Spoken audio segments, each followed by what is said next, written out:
Pernah nggak sih teman-teman punya pesan yang penting banget, bahkan bisa nyelamatin nyawa, tapi kok rasanya nggak ada yang dengerin ya? Nah, di bahasan kali ini kita bakal lihat gimana teknologi yang kelihatannya simple justru bisa jadi pengeras suara yang paling ampuh. Oke, kita mulai dari masalah yang, nyata banget. Keluhan yang ada di layar ini kayaknya relate banget ya, terutama buat para kader kesehatan.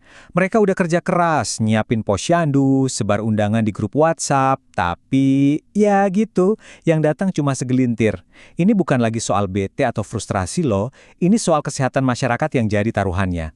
Ini tuh bukan sekedar pesan yang keskip gitu aja. Ini bener-bener dilema besar buat para pahlawan di lapangan. Mereka punya info super penting, tapi rasanya kayak ngomong sama tembok. Sebenarnya apa aja sih yang jadi penghalangnya? Nah, ternyata masalahnya itu personal banget loh.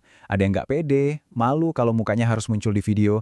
Ada juga yang ngerasa, aduh suara gue cempreng atau mic HP ku jelek nih, suaranya kresek-kresek. Dan ini nih yang paling sering, pesan broadcast WhatsApp yang niatnya baik, malah dianggap spam. Terus gimana dong solusinya? Dan disinilah secara tak terduga AI atau kecerdasan buatan masuk ke dalam cerita. Tapi jangan bayangin yang ribet-ribet ya, bukan sebagai teknologi canggih yang bikin pusing, tapi lebih kayak asisten digital pribadi yang siap bantu kita ngatasin semua kendala tadi.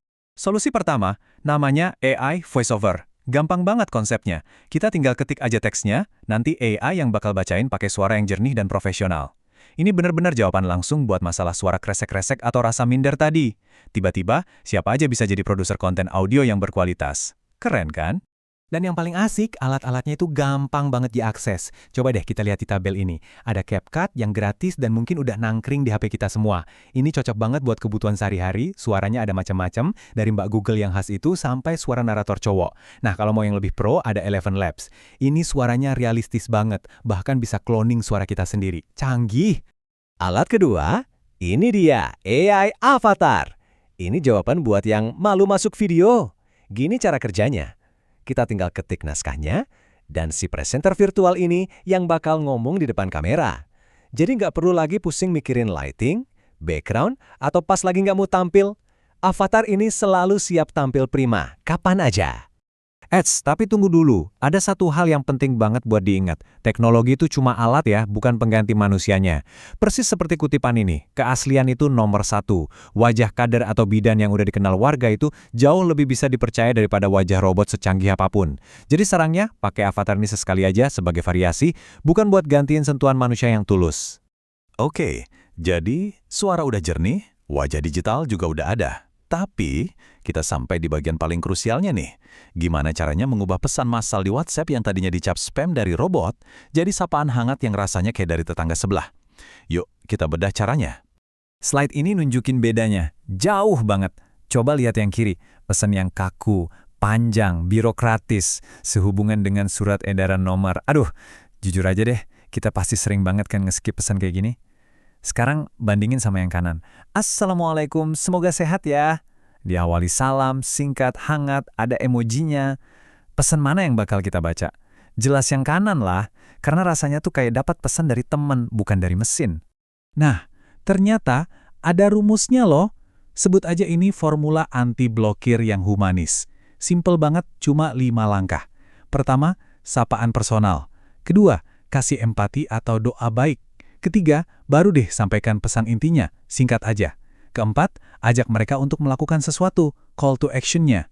Dan terakhir, jangan lupa lampirkan visual, kayak poster atau video. 5 langkah sederhana ini beneran bisa mengubah segalanya. Jadi, apa sih inti dari semua ini? Ternyata, ini tuh bukan soal pamer pakai AI yang paling canggih. Ini justru tentang gimana kita bisa memakai teknologi untuk membuat komunikasi kita jadi jauh lebih manusiawi. Ironis ya, tapi nyata. Oke, mari kita rangkum poin-poin kuncinya biar makin nempel. Pertama, di WhatsApp, posisiin diri kita sebagai teman, bukan robot.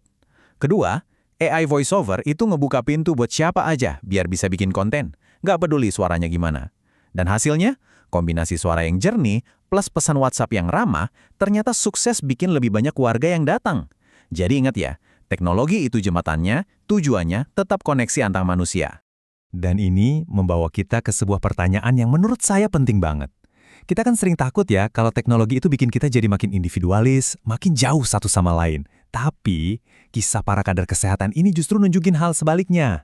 Jadi pertanyaan buat kita semua renungkan adalah, gimana caranya kita bisa pakai teknologi yang ada di sekitar kita, bukan buat menggantikan interaksi, tapi justru untuk membuatnya jadi lebih hangat, lebih tulus, dan ya, lebih manusiawi.